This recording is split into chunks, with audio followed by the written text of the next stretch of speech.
All right, our silver medal award, I already hinted at, went to the trophy. And I'll tell you what, man, when I test rode the trophy, I looked Tim McKercher straight in the face and I said, this is going to win Watercraft of the Year. I was floored by it. I was floored by the trophy.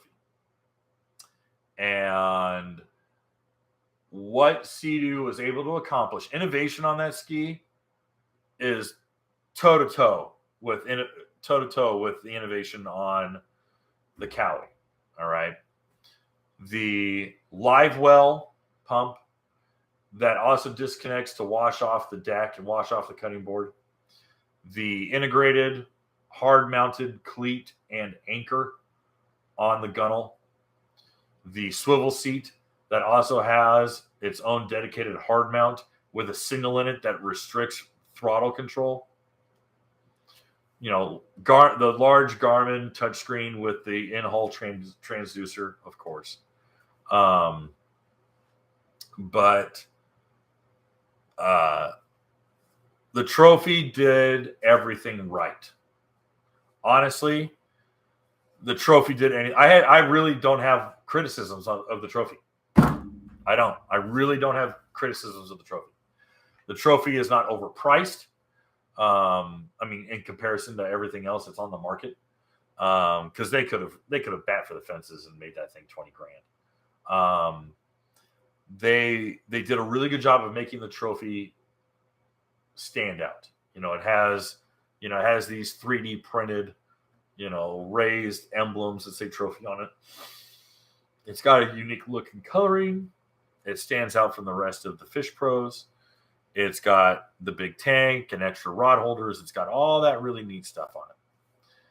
And I'm like, listen, trophy's a 170. That ski is meant for bass fishing. It's meant for trout. It's meant for lake fishing. It's a lake fishing ski. All right. It's not an offshore marlin boat.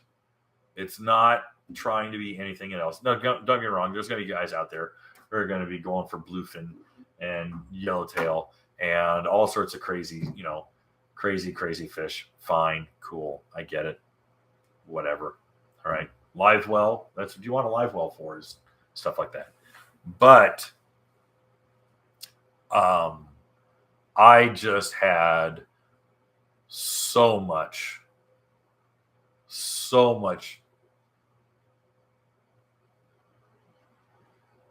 many good things to say about the trophy. And really the only thing that kept the trophy from winning, because there was only like a 2-point difference, right? Yeah, it was a 2-point difference. I think the main differences was the hull design. I hit it. We knocked it a point. I want to hit it more, but because it's not a supercharged ski, it's a naturally aspirated ski, and it's designed for lake river fishing, smooth water fishing. That hull is perfect for that. So you're kind of like, duh. All right. That's what it was designed for. The center storage thing works great because you put the backrest for the swivel seat in there. It's got a little mount for it. Again, perfect. The other thing is that, quite frankly, the trophy was not, it was so specific to an audience. It narrowed its market share. It's so good at being a fishing ski, it's not anything else. It's so good at being a fishing ski, it can't pretend to be anything else. And I think that was a blessing and a curse.